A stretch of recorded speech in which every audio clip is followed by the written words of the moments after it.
What is going on, guys? We are hopping right back into another install video. Today we're going to be installing some charge pipes, or whatever you want to call this. I have the NEUSPEED Discharge Pipe Conversion, whatever you want to call this. This leads directly out of the turbo into the intercooler itself. I'm going to be doing this because I want all the boost. This is the only charge pipe kit that is basically the least restrictive, and I love them turbo noises, and I want to make full boost. So let's get it. First thing we're going to do is remove the intake. As you can see, I've basically already done that. Take that out, and hey, if you guys saw the last video, I put in the MST, there you go, right in the middle, MST hybrid style turbo inlet and full intake. So I just took that out.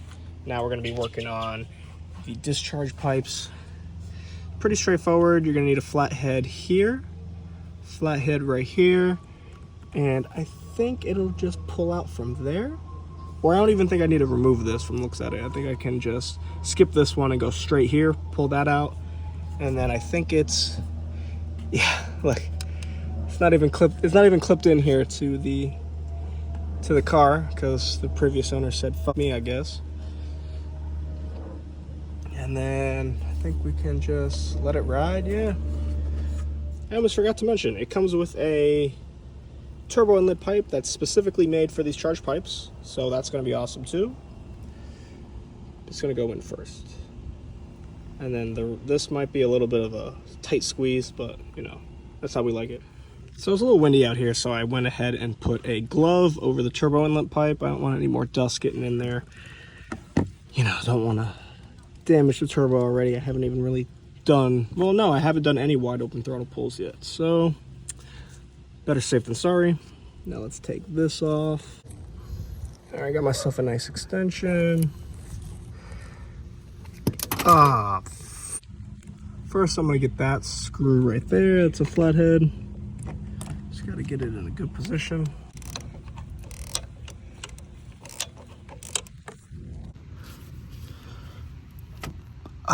Just like that. It's off.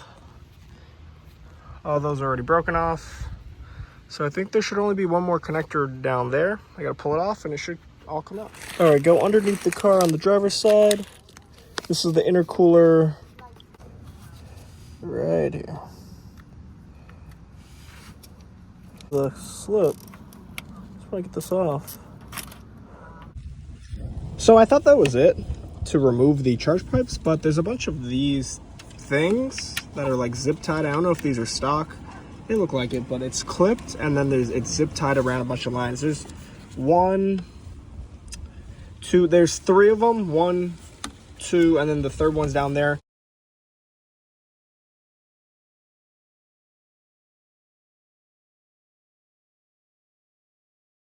And with a little bit of finesse, the OEM charge pipe is out. That was such a pain, thank goodness. Now I gotta work on the turbo muffler delete. Apparently it's like an Allen key. So I'm in there now, trying to get this out. Basically in the middle of your screen, there's going to be 3 bolts. They're 5mm Allens. I also have like the little bit, so I'm using the bit and a little ratchet to get them out, as you guys can see in the middle of your screen. Turning it out now. Right there, it's just super tight. So right there's the other one. Basically I got a ratchet in here, and damn, this one's in there good. Okay, got it. Broke it loose. Now basically got to grind it out until I get it out. Now there's one more down here. You can't see it, but it's like on the bottom side. I can feel it with my finger as I'm ratcheting it out, so good luck with that. So this is the OEM factory turbo muffler. I guess these little slots are meant to disperse noise, and it's a lot thicker, so it's meant to hold in vibration, I suppose. Not sure if this gasket is supposed to be reused or not, because mine didn't come with one, but we'll see. Gotta look it up, I guess, because I did buy my discharge pipe used. But if you want to compare it real quick,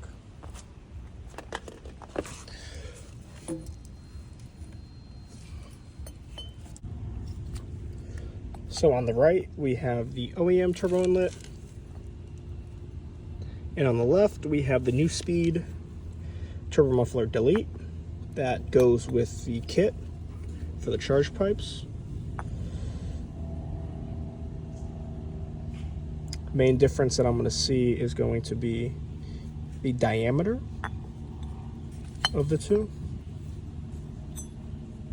Left one is clearly bigger. Next is going to be a little lip that's here with the slots. This one has no lip and no slots. And it appears that I'm supposed to reuse this gasket because I don't have one, and we might as well try. If I torque it down hard enough, it should seal no problem. So I strongly recommend you guys remove the battery and the battery tray where it sits on. Makes it a whole lot easier to get the charge pipe on, because look, it just slips on so beautifully now. You got so much room. Oh, tired, guys. Once we get this on, we'll be halfway there. All right, so the upper section of the charge pipe is basically in. I need to tighten up the clamp up there. Since the previous owner screwed me and didn't leave me any hardware for this, because this was not even connected, it was actually broken, I'm gonna have to zip tie it. You already know. Now down the bottom, I just have to do the last flange and just make sure nothing's gonna be rubbing against the fan, nothing's gonna be rubbing on the transmission. And yeah, we good to send it. Now let's get this zip tie. I'm trying to see how I'm gonna do this. Now this right here builds character. First of all, did not know this was made in the USA. Just another reason why you need to buy these awesome charge pipes. Can't wait to test these out though, guys. Want full boost, super excited. Anyways, I still got to tighten that up, but this adds character right here. Got no hardware, zip ties made it happen, and it's not going to be sagging on the transmission. It's not going to be hitting anything. Pretty stoked. All right, so now let's hop down here on the other side of the car. All right, so I'm going to get the coupler from here to here. Make it easier on yourself, especially if you're working by yourself. Get this one on first.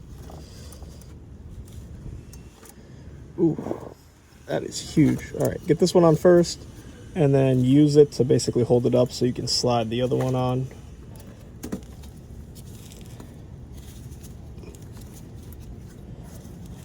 Just like that. Almost got it.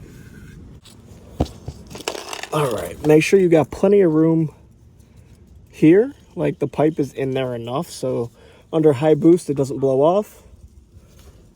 And then once you get it there, basically position your clamp, get it in a good spot so you can remove it in the future, or if you ever need to check on it, it's easy.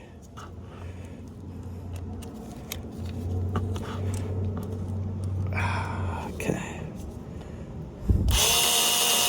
Oh, wrong way.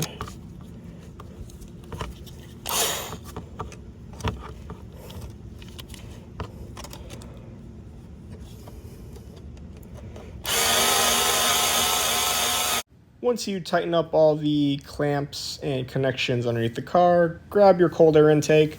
I'm putting my MST hybrid style cold air intake back into place, as you guys saw in the previous video if you've been following the channel. It's pretty straightforward to put in, and if you have a stock air box, literally same type of deal. There's only like 4 connections. Just, you know, finesse your way in there. It's kind of hard to do with one hand, so I just got to move my harness around and try to get this flimsy windshield wiper fluid bottle back into place here on the headlight connection. And yeah, just make sure everything's tightened up, because if you don't, you're going to have a huge boost leak, and once you hit boost, basically the charge pipe's going to fly off if you didn't tighten in everything. So make sure everything's tightened back into place. Just save yourself the headache. I literally torqued down everything, made sure everything was tight. I like quadruple checked it, and everything was looking good. So I just got to try to finesse this intake back into place. But hey, if you guys have been enjoying the videos, do me a huge favor, like, comment, and subscribe. Peace.